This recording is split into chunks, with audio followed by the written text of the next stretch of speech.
தேடுங்கள். நான் கர்த்தரை தேடினேன். அவர் எனக்கு செவி கொடுத்து என்னுடைய எல்லா பயத்துக்கும் என்னை நீங்களாக்கி விட்டார். சங்கீதம் 34:4. கர்த்தரை தேடும்போது வரும் ஆசீர்வாதங்கள் எண்ணற்றவை. நீங்கள் கர்த்தரை தேடமாட்டீர்களா என்று அவருடைய கண்கள் ஏக்கத்தோடு எதிர்பார்த்து கொண்டிருக்கின்றன. நீங்கள் அவரை தேடும்போது நிச்சயமாகவே கண்டடைவீர்கள்.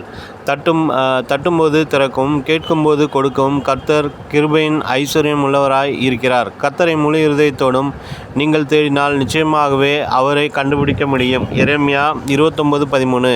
மீன் வயிற்றிலிருந்து யோனா கர்த்தரை தேடினார். கர்த்தர் அவருக்கு செவி கொடுத்து உயிர் பிச்சை தந்து கர்த்தருடைய ஊழியத்தை தொடர்ந்து செய்ய கிருபை பாராட்டினார். தாவீது கெபில் இருக்கும்போது பண்ணின விண்ணப்பம் என்று 112ஆம் சங்கீதத்திலிருந்து எழுதியிருக்கிறது. ஒரு சிங்கமானது இரை தேடும்போது எப்படி ஒரு ஆக்ரோஷத்துடன் சிறிய மிருகங்களை தேடுகிறதோ அதைவிட மோசமாய் சவுல் தாவீதை தேடிக்கொண்டிருந்தார். பிசாசானவனும் தாவீதுக்கு விரோதமாய் இருந்தான். அப்படி இருந்த சூழ்நிலையிலும் தாவீது தேவனை தேடினார். நான் கர்த்தரை தேடினேன். அவர் எனக்கு செவி கொடுத்து என்னை எல்லா பயத்துக்கும் என்னை நீங்களாக்கி விட்டார். சங்கீதம் 34:4 என்பதே அவருடைய சாட்சி. கர்த்தரை தேடும்போது தாவீதுக்கு சிங்கத்தின் ஞாபகம் வரவே, சிங்கக்குட்டிகள் தாழ்ச்சி அடைந்து பட்டினியாயிருக்கும். கர்த்தரை தேடுகிறவர்களுக்கோ ஒரு நன்மையும் குறைபடாது. சங்கீதம் 34:10 என்று எழுதினார். பிரச்சனைகளை எண்ணி எண்ணி சோர்ந்து போய் உட்கார்ந்து விடாதிருங்கள். போராட்டங்களை கண்டு மலைத்து நின்று விடாதிருங்கள். அந்த சூழ்நிலையிலும் கர்த்தரை தேடுங்கள். உங்களுக்கு உதவி செய்யும்படி அவர் தீவிரித்து வருவார். ஒருவேளை வரவேண்டிய அநேக நன்மைகள் பல வருடங்களாக தடைப்பட்டு கொண்டே இருக்கலாம். பிள்ளைகளுடைய திருமண காரியங்களை கைகூடி வராமல் இருக்கலாம்.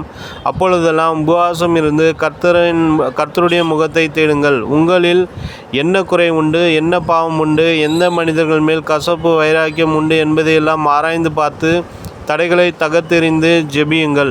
நிச்சயமாகவே கர்த்தர் உங்களுக்கு செவி கொடுத்து நன்மையையும் ஆசீர்வாதத்தையும் தந்தருள்வார். அந்நாள் மலடியாய் இருந்து அவர் சொற்களை தொடர்ந்து கேட்டு கொண்டிருக்க பிரியப்படவில்லை.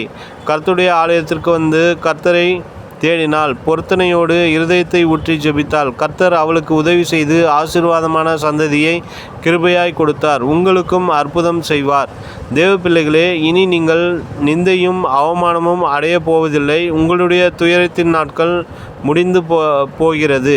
நினைவிற்கு, நீங்கள் கர்த்தரோடு இருந்தால் அவர் உங்களோடு இருப்பார். நீங்கள் அவரை தேடினால் உங்களுக்கு வெளிப்படுவார். அவரை விட்டீர்களே ஆகில் அவர் உங்களை விட்டுவிடுவார். 2 நாளாகமம் 15:2.